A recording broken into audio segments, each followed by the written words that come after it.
Ok mon gars, nouvelle semaine, nouveaux objectifs. On est lundi 28 octobre et on se retrouve pour une nouvelle semaine de trading. Du coup, t'as dû voir l'épisode d'avant où on a fait plus 1%, moins 1%. C'est vrai que va falloir qu'on mette un petit coup de collier à ce challenge quand même. Bon, c'est que la troisième semaine, mais peut-être falloir quand même se la coller. Si on arrive à faire un petit 1 pour 2 ou 1 pour 3 cette semaine, ça pourrait être sympa. Donc là, on est lundi, je sais pas du tout ce qu'il va y avoir, hein. Peut-être qu'on va réussir à avoir ça. Je voulais te remercier, toi qui as probablement regardé l'épisode 1, la POV 1 sur le trading, la première POV sur le trading. J'avoue que je m'attendais pas à autant de succès, entre guillemets. Pour une première vidéo, je m'attendais pas à autant de personnes qui regardent et qui me disent que c'était intéressant. Donc je suis très content. Ça me donne encore plus envie de me la coller pour faire des choses encore mieux, tu vois. Maintenant, ce qu'on va voir ensemble, c'est plutôt améliorer cette gestion du trade, réussir à garder le trade longtemps. Si je décide de faire du 1 pour 2 et qu'il y a rien qui me donne l'inverse, ben je dois pas avoir peur et clôturer, tu vois. T'as vu dans l'épisode d'avant, il y a un trade où j'ai clôturé à 1 pour 1 alors j'aurais pu faire du 1 pour 6. Sans bouger mon SL, en mettant le TP super loin, j'aurais pu faire du 1 pour 6. Donc ce qu'on va faire ensemble, c'est qu'on va essayer de regarder pour vraiment réussir à garder les trades plus longtemps, pour prendre de l'avance sur le challenge. Là on est lundi 28, on va ensemble faire le rapport journalier du coup du jour. On va aussi analyser les swings qu'on peut prendre. L'objectif ce serait de prendre un swing cette semaine sur le 50 000. Ce serait aussi de clôturer le swing sur OCHF de mon 10K.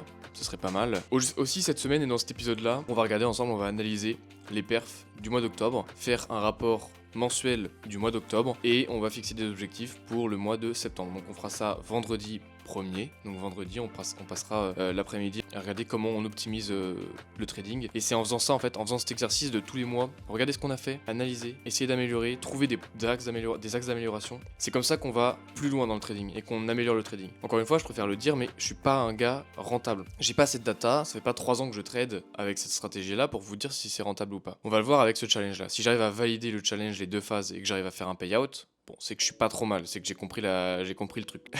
Mais je suis loin d'être très bon. Il y a des gens bien meilleurs que moi, mais bien meilleurs que moi. Je suis pas là pour vous montrer comment trader. Je suis là plutôt pour donner mon point de vue sur les choses, montrer mon amélioration au fur des vidéos, au fur des mois, au fur et à mesure des années qui vont passer, hein. Pour que vous compreniez un peu comment moi je passe d'un niveau... Bon, j'avais pas commencé dès le début, il y a 3 ans, quand j'ai commencé vraiment le trading, je voulais pas commencer direct à vous montrer ce que je faisais parce que bon, ça aurait eu aucun intérêt, je voyais pas pourquoi je devrais faire ça. Aujourd'hui, je le vois l'intérêt parce que je suis rendu assez loin pour pouvoir justifier les choix que je fais. Quand je fais quelque chose en trading, je sais le justifier, je le fais pas pour rien. Et je trouve ça bien plus intéressant de faire ça comme ça, de pouvoir justifier la chose, même si elle est fausse, même si j'ai pas foncièrement raison, peut-être qu'il y a une personne qui va me dire non, là Charles, c'est pas comme ça qu'il faut faire quoi. Là tu fais de la merde. Je suis capable d'accepter ça, évidemment. Je suis capable de comprendre que il y a des mecs bien meilleurs que moi, donc s'ils me disent, s'ils me prouvent par A plus B que ça doit pas se passer comme ça et que là tu fais de la merde, du coup je me remets en question, je réfléchis, etc. Mais bon, je sais quand même à peu près ce que je fais quand même. Je pense que ça peut aider pas mal de gens, de montrer des personnes comme moi qui essaient de faire les choses bien. J'essaie de faire au mieux les choses. Voilà. Sur la vidéo pour l'instant, on dirait pas vraiment que je suis régulier, mais vraiment quasiment à la même heure, je fais toujours les mêmes choses. C'est juste que je filme pas toujours toutes les mêmes choses, parce que si je te filme tous les jours la même chose, tu vas t'arracher les cheveux en fait à regarder. Donc je te montre juste des petits points intéressants, mais toute la semaine je fais toujours la même chose. Il y a des fois je pense pas forcément à filmer, je prends un trade ou alors j'analyse et je me dis merde, je suis en train d'analyser alors que j'analyse pas à la caméra quoi. Ça arrive. Mais bon, trêve de plaisanterie. Je vais te montrer un petit peu le petit rapport hebdo. On est lundi 28. Quels sont les objectifs aujourd'hui? Donc déjà, objectif du jour, analyse swing, et on va essayer de trouver quelque chose. Trouver une opportunité. Sur les 20 paires, on va bien trouver une opportunité. L'opportunité, je sais pas écrire. Session NI, on va voir hein, s'il y a des targets. On sait que le lundi c'est de la manipulation, donc s'il y a une target qui va dans le sens de la manipulation du lundi, pourquoi pas, sinon pas de trade. Alors Screen Forex Factory, voilà comme tu vois, on a une annonce économique aujourd'hui à 18h30. Ça devrait le faire. Donc Forex Factory c'est bon, swing intéressant, ça on verra ensemble tout à l'heure. Ce qu'on va faire c'est que la session du 25, j'ai pas fait de trading parce que j'avais beaucoup de boulot et j'ai pas tradé. En fait j'ai pas tradé, j'ai pas fait de session, voilà je l'ai pas rempli.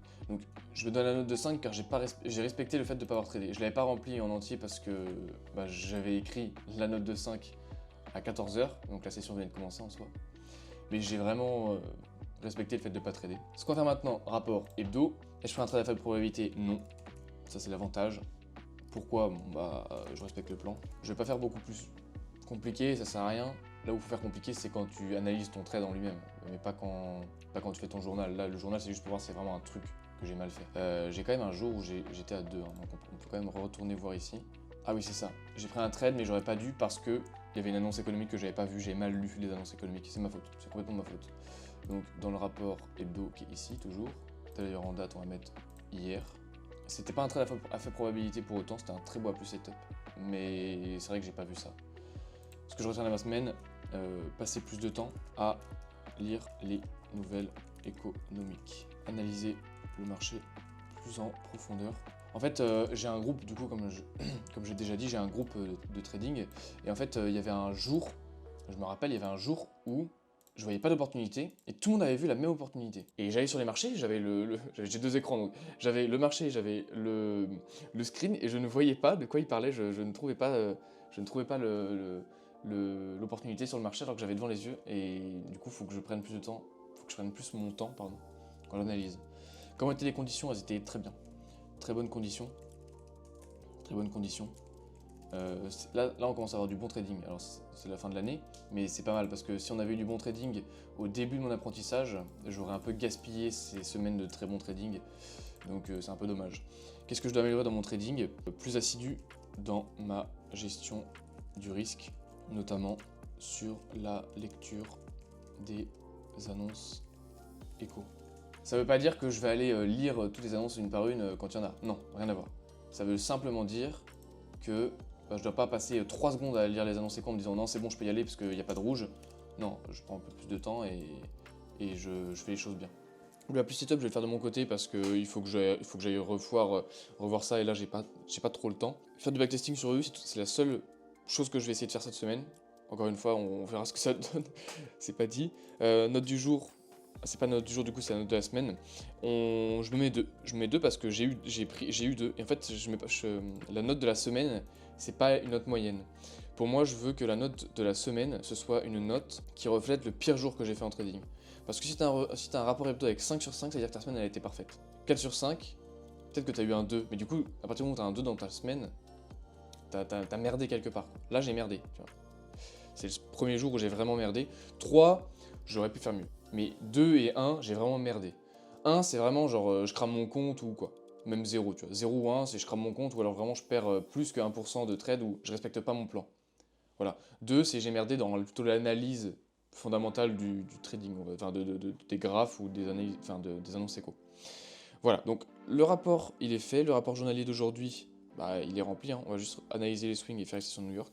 Je viens me connecter du coup sur les graphes pour l'analyse et je viens regarder ça. Du coup, on a le DXY, l'euro, le GBP comme d'habitude. On va regarder ensemble le DXY. Alors, chose très intéressante que je vois dès que j'arrive, on a pris Previous Weekly High à l'instant là.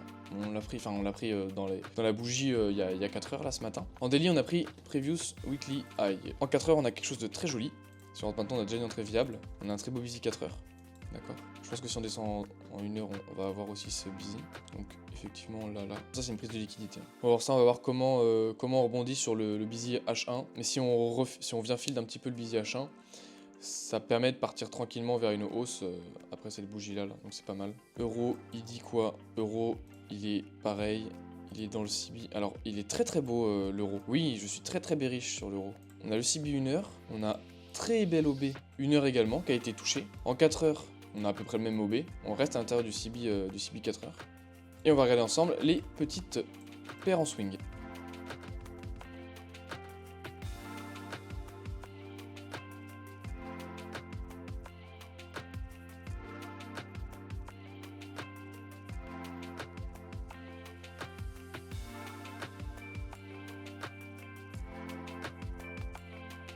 Le haut de CAD qui peut être très sympa. J'aime beaucoup. En daily, là on a un autre busy. Hein. J'aime beaucoup la configuration. Sachant qu'en monthly, on a une très grande bougie noire qui va venir remonter. On a presque des equals low là, non? 972, 971. On n'a pas pris la liquidité au-dessus. Là. Pourquoi pas? Ça peut être très sympa. Et au USD, à voir comment ça clôture. C'est ça. Et mon haut de CHF, du coup, trade que j'ai pris, on va voir s'il veut bien prendre la liquidité. Bah voilà, petite analyse des swings terminée. On verra ensemble ce que ça donne. Ok, on va remplir dans le journal du coup ce qu'on vient d'analyser tout simplement. Swing intéressant, donc on a uniquement le haut de CAD. je fais deux convergences. Je fais une convergence avec NZD CAD, pas CAR. NZD CAD, parce que NZD et AUD c'est très corrélé, et CAD et USD c'est très corrélé. Donc là j'ai deux paires pour corréler une seule. On se retrouve à nouveau sur les graphes. Je viens d'avoir mon alerte qui a été déclenchée. Comme on voit, le busy il a été touché. Donc le busy H1, le busy H4, on a touché les 0,5 du busy H4. La bougie se termine dans 1 heure. Ce serait intéressant de voir comment elle se termine. J'aimerais bien, franchement, attendre 14 heures, la fin de la bougie 4 heures. Parce que si on vient mécher par exemple les 0,5 et que derrière on clôture la bougie au-dessus du busy, ça montre vraiment que le marché veut partir à la baisse, à la hausse pardon.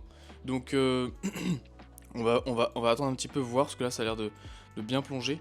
Sur Euro USD, on est ici, donc on a field à 50% quasiment le CB M30 qui est ici. Maintenant le but c'est de réussir à pas aller non plus trop loin, parce que là on a quand même 3 standards de déviation, ça commence à faire, surtout que Asia est assez grand quand même. On a combien de pips sur la session London? On a 35 pips, ça commence à faire. Ça commence à faire. Je pense qu'il y en a beaucoup qui sont partis à la hausse à ce moment-là. Là. Derrière la troisième standard de déviation, 11 pips, et je viens chercher déjà en 1 pour 2, tu vois, le busy ici, tu vois, ou même le Leo Asia ça le fait, en 1 pour 3,5, et après on voit, on arrête, tu vois. La bougie M30 va se terminer dans 5 minutes. Qu'on va regarder ensemble. On va regarder ensemble ce qui va se passer. Et puis voilà.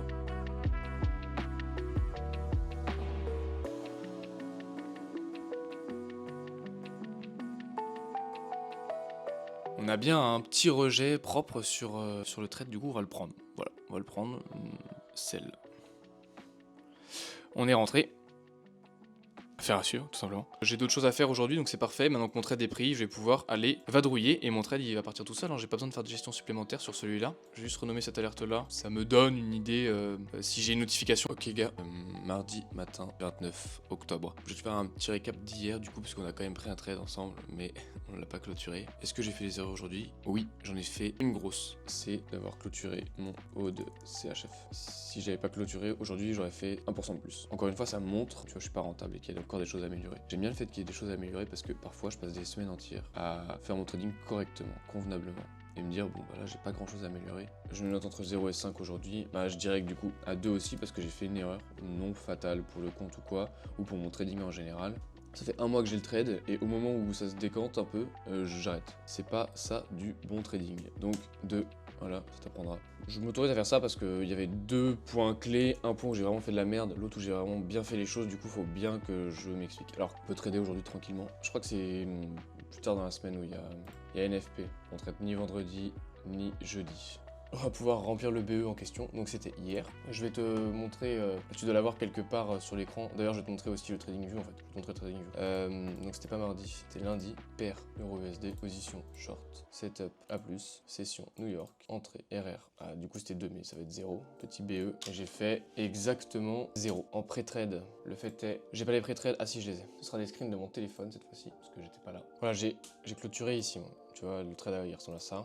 J'ai vu qu'on avait fait une belle rejection, j'étais content. Au final, on est remonté, au final, on est redescendu. Et tu verras le graphe, en fait, on n'a rien fait quoi. Sortie ABE à 15h40 euros USD. Et on va analyser la session d'aujourd'hui.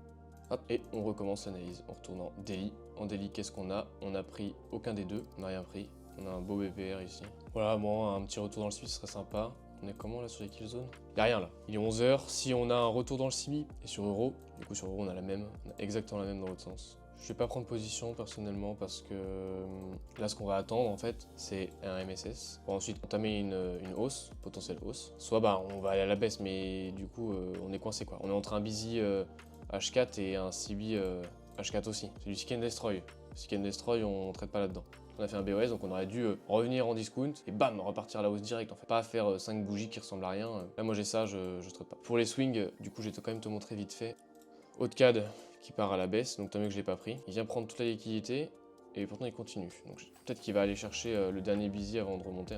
S'il fait une grande mèche de rejet, pourquoi pas. Mais j'aime moins la configuration d'un coup. Donc là, il n'y a pas grand chose sur les marchés en ce moment. C'est la dernière semaine du mois, c'est un peu compliqué. On est le jeudi 31 octobre.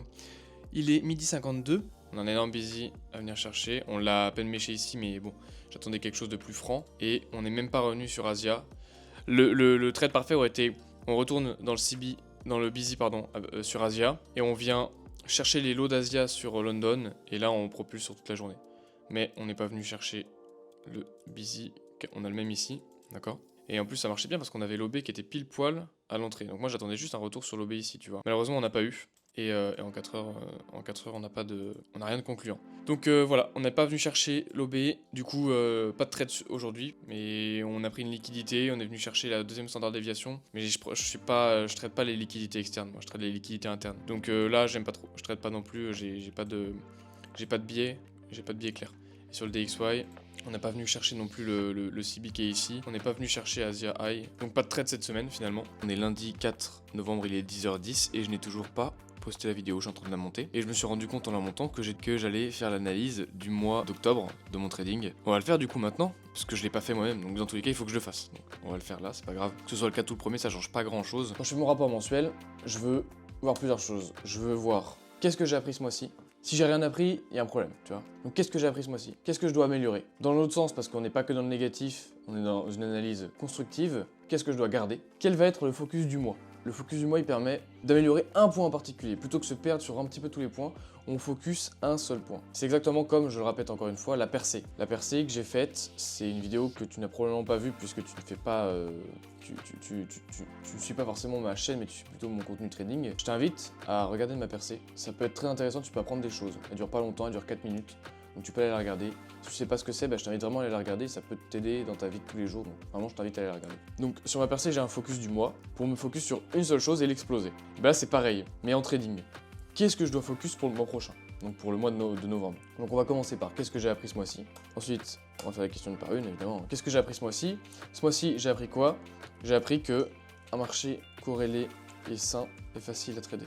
Qu'est-ce que je veux dire par là? J'ai vraiment commencé à focus à 100% que trading et rien d'autre dans ma vie en mai 2024. Avant ça, je pensais que le marché il était toujours tradable. Alors le marché est toujours tradable, mais il y a des phases de marché qui sont plus simples que d'autres. Et là j'étais dans une phase depuis mai qui était assez complexe. Et pendant le mois d'octobre là, même un petit peu septembre, j'ai vu la différence des setups que je voyais, que je me suis dit, oh en vrai je les prends pas trop parce que je sais pas trop. Et au final ça passait tranquille, comme je l'avais appris, parce que le marché est corrélé, parce que le marché est sain, parce que ton plan il est fait de telle manière à ce que si tu rentres tout le temps sur les mêmes setups, et tu seras rentable. Un marché corrélé et sain, c'est facile à trader. Et ça, faut que je me le garde dans la tête. C'est peut-être bête comme phrase, mais c'est ce que moi je dois garder en tête tout le temps. Tout ce que j'écris là, c'est ce que je dois garder en tête, relire, pour vraiment modifier mon cerveau pour qu'il comprenne que un marché corrélé c'est sain et on trade et on se pose pas un milliard de questions. On voit un setup, on rentre, terminé. Qu'est-ce que j'ai appris ce mois-ci aussi? Je dois rester patient, que ce soit pour la prise de position que lorsque je suis dans un trade.